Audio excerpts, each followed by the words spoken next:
The Galactic Council convened in the crystalline amphitheater of Xylos Prime, its domed ceiling shimmering with constellations from 1,000 worlds. Tall spires of living crystal pulsed with soft blue light, and the air hummed with the quiet energy of ancient technology. Delegates from over 200 species sat in tiered rings, their forms as varied as the stars they came from, some armored in chitin, others wrapped in flowing energy fields, a few barely more than clouds of thought given temporary shape. At the center of it all stood the High Arbiter, a being of smooth obsidian skin and eyes like twin white suns. His voice, when he spoke, did not echo. It settled into the bones of every listener like gravity itself.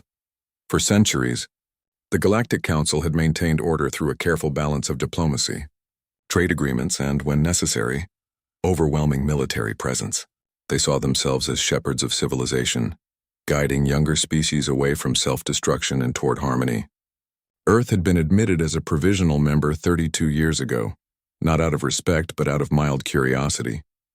Humans had barely avoided nuclear annihilation twice in the 20th century, then clawed their way into space using crude rockets and stubborn hope. By the time they reached Mars, the Council had already cataloged them as volatile, but potentially salvageable. Now, that patience had worn thin, the issue was not war. Earth had not fired a single shot beyond its own system. The issue was ambition. In the past 5 years, human vessels had mapped 3 new jump corridors, established listening posts near the Kuiper Belt's edge, and begun testing a new form of faster-than-light communication that bypassed Council-approved channels. To the Council, this was not innovation. It was insubordination. Species designation. Terran, the High Arbiter intoned, his words translated instantly into every language present. You have exceeded your permitted scope of activity. Your independent deep space operations violate Article 9 of the Provisional Accord. Furthermore, your planetary defense grid operates outside Council oversight protocols, posing a potential destabilization risk to the Sol sector. A murmur rippled through the chamber. Most delegates had expected this. Humans were known for pushing boundaries, but few expected the Council to act so decisively. The Council hereby decrees, the Arbiter continued, that all Terran deep space exploration beyond the orbit of Neptune is suspended indefinitely. All defense installations within the Sol system shall be placed under Joint Council-Terran command within 30 standard cycles. Failure to comply will result in immediate revocation of provisional membership and enforcement action under Galactic Security Mandate 7. Silence followed, heavy, expectant. On the lowest tier, alone on a small platform marked with a simple blue and white emblem, stood Carl Dawson.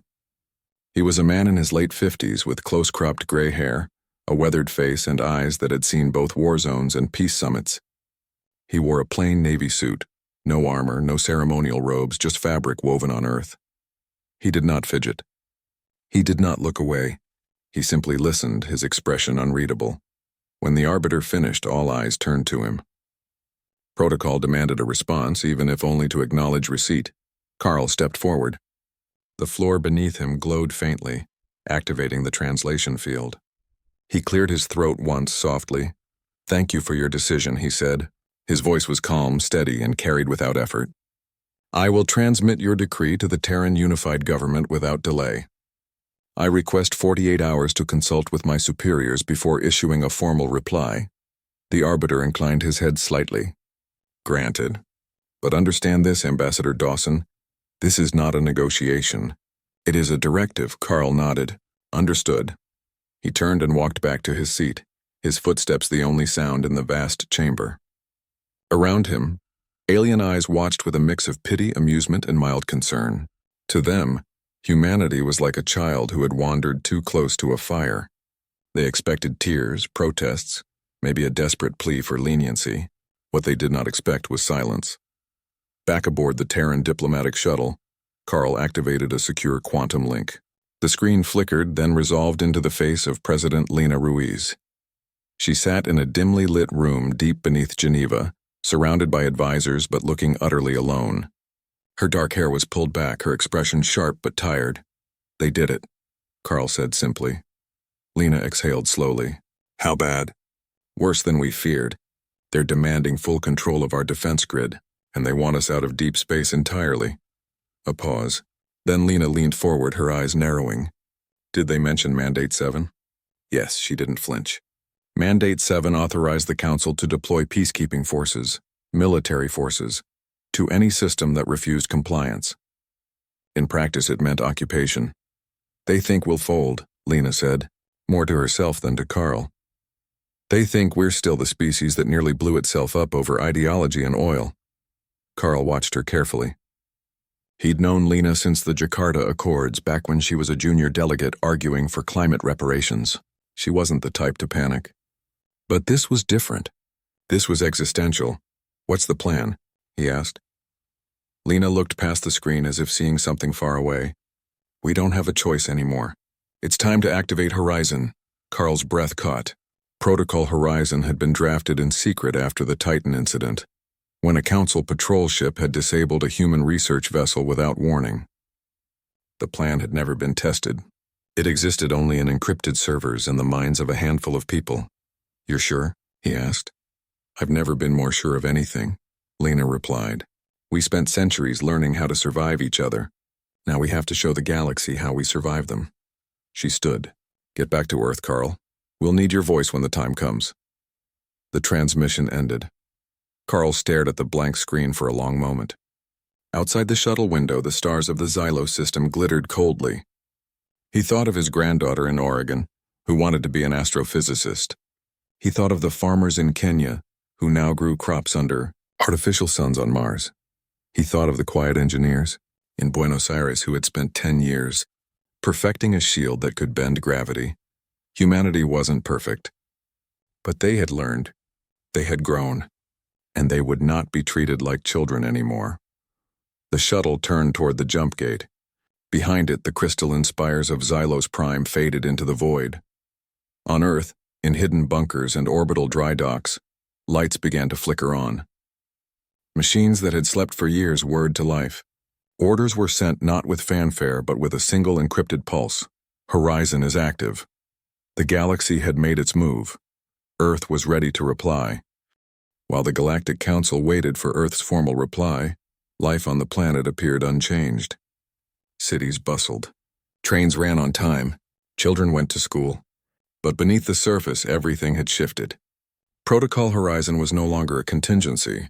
It was a heartbeat, steady and urgent, pulsing through every secure channel, every hidden facility, every mind entrusted with its execution. In Nairobi, the old aerospace district had been rebuilt underground after the Nairobi Accords. Now, beneath layers of reinforced concrete and synthetic grass, massive production lines hummed day and night. Workers in gray coveralls moved with quiet purpose, assembling plasma conduits that glowed faintly blue as they charged. These weren't weapons in the traditional sense, they were power regulators for something far larger. Every component bore a small stamp, for Sul. In Jakarta, former shipyards that once built cargo freighters now welded hull plates for vessels that bore no registry, no name, only a serial number. The designs were rugged, angular, built not for beauty but for endurance. Engineers spoke in hushed tones about modular redundancy and battlefield repairability. If a section was damaged, it could be jettisoned and replaced mid-mission. Human ships had always been patched together. Now they were designed that way on purpose. On the far side of the moon, in caverns beneath Mare Ingeni, the real work began. Hidden behind kilometers of regolith and electromagnetic camouflage, the Aegis fleet took shape. Not dozens of ships, hundreds. Some were small, fast interceptors no bigger than a bus. Others were massive dreadnoughts, their frames assembled in zero gravity. Their cores powered by miniature fusion reactors developed in secret labs in Chile and New Zealand. At the center of it all stood Captain Eli Grant. Eli had never wanted to be a soldier. He'd spent 20 years mining helium-3 from the Jovian moons, piloting battered tugs through radiation storms and ice fields. He knew how to keep machines running when they weren't supposed to. That was why they'd chosen him, not for tactics but for grit. Now in a command dome lit by soft red emergency lights, he reviewed schematics of the quantum resonance cannon, a weapon so new it had no official name. It didn't fire bullets or beams. Instead, it created a localized distortion in space-time, a ripple that could disable engines, scramble sensors, or, in extreme cases, cause a ship's own systems to tear themselves apart from the inside. It was unpredictable, dangerous, and utterly human in its ingenuity. Back on Earth in a quiet research station near the Martian polar ice cap, Dr. Nora Finch worked late into the simulated night. She wasn't a soldier or an engineer. She was a linguist, one of the few humans fluent in over a dozen alien dialects. Her job was to listen, not to words, but to patterns. For weeks, she'd been analyzing intercepted council communications, searching for hidden meanings beneath the formal language. What she found chilled her. The demand for joint oversight wasn't just about control. Buried in encrypted subroutines was a reference to Directive Kappa 9, preservation of biologically unique worlds through controlled stewardship. In council terms, that meant quarantine. Earth's biosphere, its forests, oceans, even its microbes, was considered too rich, too chaotic, too valuable to be left in the hands of its native species. The plan was to seal off the planet, relocate the population to orbital habitats, and turn Earth into a living museum under council management. Nora sent her findings through a triple encrypted channel to Geneva. Within hours, President Lena Ruiz read the report in silence. She didn't rage. She didn't cry. She simply folded the datapad and said, "Then we don't just defend our ships. We defend our home." That night, new orders went out. The Aegis Fleet's mission changed. It wasn't enough to deter an invasion. They had to make sure the Council never even considered stepping foot on Earth again. In lunar orbit, technicians installed the final components of Project Echo. It was the most audacious part of Horizon, a network of emitters buried across the Moon's surface, designed to mimic the energy signature of a Type 3 civilization, one that could harness the power of an entire galaxy. No such civilization existed as far as anyone knew, but the Council's sensors wouldn't know that. To them, it would look like Earth had suddenly gained the backing of an ancient, unimaginably powerful ally. The deception was risky. If the Council called their bluff, the consequences would be catastrophic. But Lena had made her choice. Better to be feared as a mystery than dismissed as a nuisance. Meanwhile, in schools and factories, in farms and labs, ordinary people continued their lives. They didn't know about Horizon. They didn't need to. But they felt the change in the air. The quiet tension, the extra shifts, the way news broadcasts avoided certain topics. Some whispered. Others simply worked harder, as if their labor alone could shield their world. In Buenos Aires, a young woman named Rosa welded a support beam for a new orbital relay. She thought of her brother, stationed on Ceres. In Oslo, an old man checked the calibration on a deep space antenna, remembering the Cold War drills of his youth. In Mumbai, children played in parks under skies watched by silent satellites. Earth was preparing not with fanfare, but with resolve. Captain Grant stood on the observation deck of the UNS Resolute, the first true capital ship of the Aegis Fleet. Through the thick viewport, he saw the moon below, scarred and silent, hiding the truth beneath its surface. He thought of the miners he'd worked with, the engineers who'd stayed up for days to fix a single circuit, the diplomats who'd bought them time with words instead of weapons. "We're not trying to win a war," he said to his first officer, a quiet woman named Maya Briggs. "We're trying to make sure there isn't one." Maya nodded. "They think we're reckless." "Let them," Eli replied. "Reckless people survive. Polite ones get erased." Far away, at the edge of the solar system, automated buoys powered up. Hidden in the rings of Saturn, drone factories began assembling swarms of tiny, agile fighters. In the shadow of Neptune, gravitational tethers were anchored to asteroids, ready to slingshot payloads at impossible speeds. Earth did not build an army to conquer. It built one to say, "We are here, we belong, and we will not be moved." The galaxy had issued a command. Humanity was getting ready to answer, not with surrender, but with silence, steel, and something the Council had never truly understood, the will of a species that had stared into the abyss and chosen to build a ladder instead of falling. The Sovereign Fleet arrived at the edge of the Sol system without fanfare. One moment the void beyond the Oort cloud was empty, the next space rippled like water, and 100 ships emerged from folded dimensions. They were long and elegant, shaped like crescent moons forged from polished silver alloy. Their hulls shimmered with harmonic energy fields, and their engines hummed a low, resonant tone that could be felt more than heard. To the Council, war was an art form, precise, controlled, and above all, dignified. Admiral Cale Vor stood on the command spire of the flagship Sovereign Dawn. His species, the Vireth, were tall and slender, with skin like polished obsidian and eyes that reflected starlight. He had overseen dozens of compliance operations across the galaxy. None had ever required more than a show of force. Primitive species, when faced with the full might of the Council, usually surrendered before the first shot was fired. He expected Earth to be no different. His fleet formed a perfect arc facing inward toward the sun. Sensors swept the system. They detected the usual human activity: cargo ships near Mars, research stations in the asteroid belt, civilian traffic around Earth and Luna. Nothing unusual. No signs of panic. No emergency broadcasts. Just the quiet hum of a civilization going about its day. That should have been the first warning. Vor opened a channel. His voice, translated into standard Terran, carried calm authority. "This is Admiral Cale Vor of the Galactic Council Enforcement Arm. By order of the High Arbiter, all Terran vessels are to power down and prepare for inspection. All planetary defense systems are to be deactivated and placed under Council control. Compliance is mandatory." Silence, no reply came. Not from Earth, not from any ship. Not even static. Vor frowned. Humans were known for their noise, their endless chatter, their emotional outbursts, their desperate pleas. This silence was unnatural. "Repeat transmission," he ordered. Again, nothing. He turned to his tactical officer. "Scan for jamming." "Are they blocking us?" The officer checked the readings. "Negative, Admiral. Our signal is being received, but they are not responding." Vor's patience thinned. "Then we proceed as planned. Send the compliance drones to Luna and Mars. Begin orbital insertion of peacekeeping units." As the order went out, small, disc-shaped drones detached from the fleet and accelerated toward the inner system. At the same time, troop carriers powered up their descent protocols, preparing to land near major human population centers. But as the drones crossed the orbit of Jupiter, something changed. The asteroid belt, usually a quiet graveyard of rock and ice, suddenly lit up.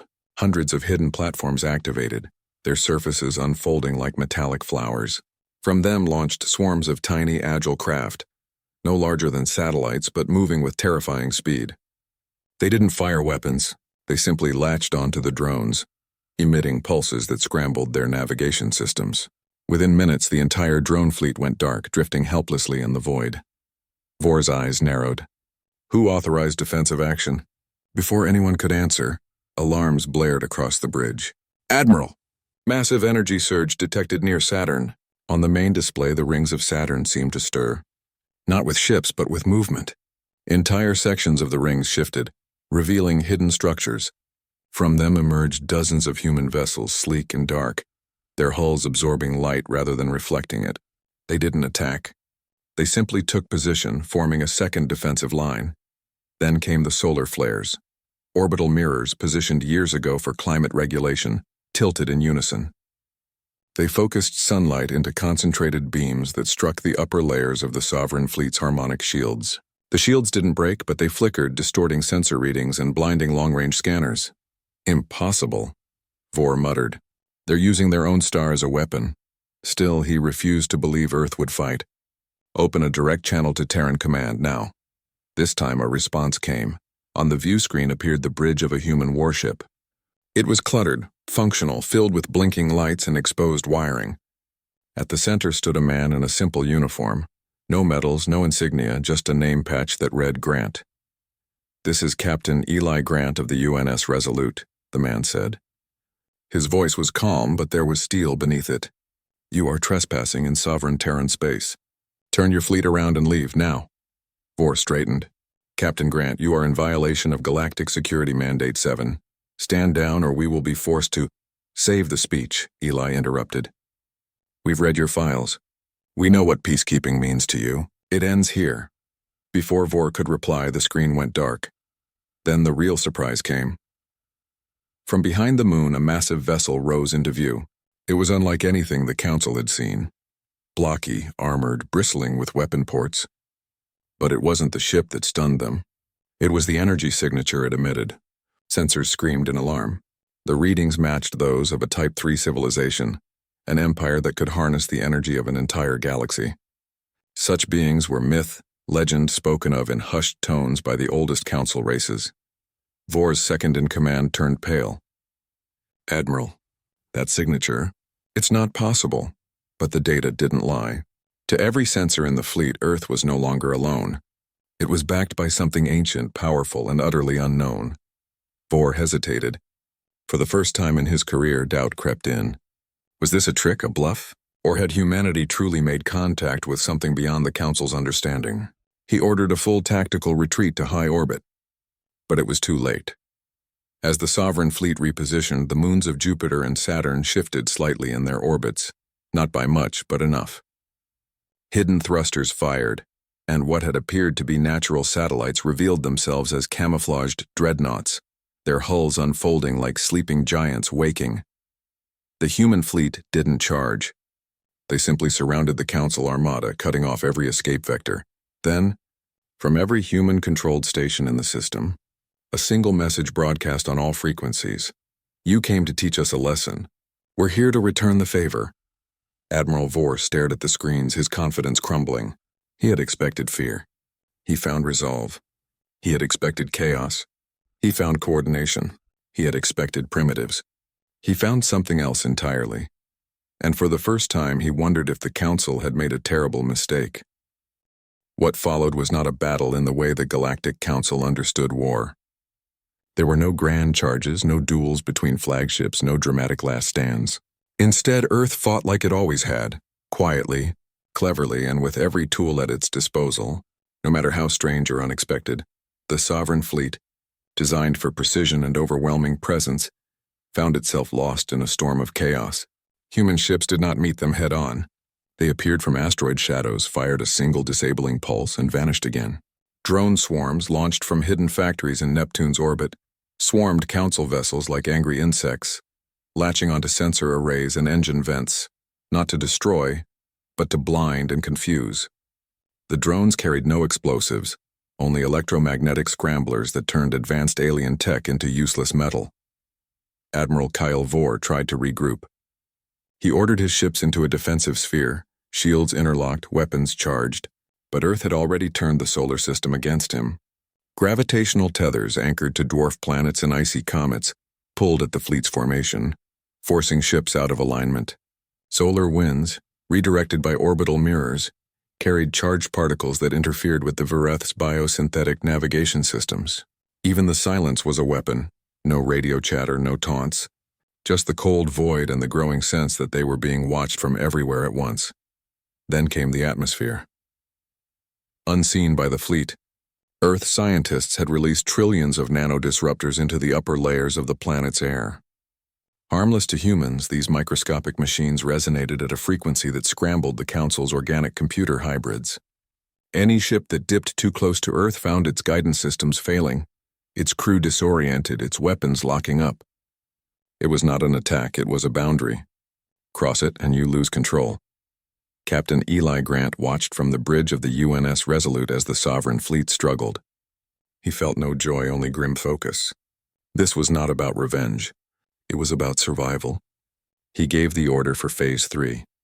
Deep beneath the moon's surface, Project Echo activated, the emitters fired in perfect sequence, sending out a coordinated pulse that mimicked the energy output of a civilization capable of bending galaxies to its will. To the Council's sensors, it looked as if an ancient power had awakened in the Sol system, a power that had chosen to stand with humanity. Panic spread through the Sovereign fleet's command channels. Some captains demanded immediate withdrawal, others argued it was a trick. Vor tried to hold them together, but doubt had taken root. Then the boarding began, not with explosions or plasma cutters. Human teams in stealth suits drifted through the void, using magnetic grapples to attach to disabled Council ships. They carried no guns, only neural dampeners, devices that emitted a low-frequency pulse to gently shut down higher brain functions without harm. One by one they entered airlocks, moved through corridors, and neutralized crews before they could react. The Council had expected violence. They got restraint. On the bridge of the Sovereign Dawn, Vor finally realized the truth. Earth wasn't trying to win a war. They were trying to prove they didn't need to fight one to win. His comms officer turned, voice shaking. "Admiral, we're being hailed. From Earth." Bohr hesitated, then nodded. The screen flickered, not with a military officer or a politician, but with a woman standing in a sunlit garden. She wore simple clothes, her hands stained with soil. Behind her, children played near rows of tomato plants. It was President Lena Ruiz, broadcasting from her private residence outside Geneva. "Admiral Vor," she said, her voice calm and clear. "You came here thinking we were weak because we speak softly. You assumed we were primitive because we build with our hands, not just our machines. But weakness isn't silence. It's arrogance." She paused, looking not at the camera but past it as if seeing him clearly. "We could have destroyed your fleet. We chose not to. We could have let you believe your lies about us. We chose to show you the truth instead. Leave this system. Tell your council what you saw. And remember this. Earth does not seek enemies, but we will never be subjects." The transmission ended. Vor stood frozen. Around him, his officers waited for orders, but he had none. The fleet was half disabled, surrounded, and psychologically broken. The myth of human chaos had been replaced by something far more dangerous: human unity. Over the next 3 days, the Aegis fleet escorted every council vessel to the edge of the system. No shots were fired. No threats were made.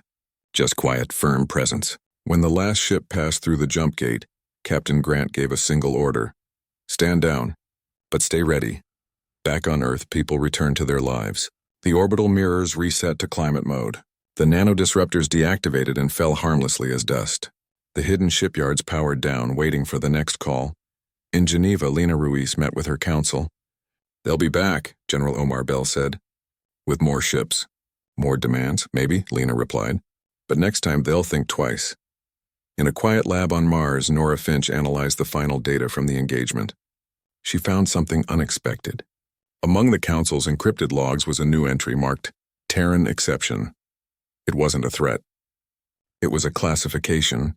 Humanity was no longer provisional. They were unpredictable variable handled with extreme caution. And in lunar orbit, Eli Grant looked out at the stars, not as a soldier, but as a guardian. Earth had not won a war. It had redefined peace.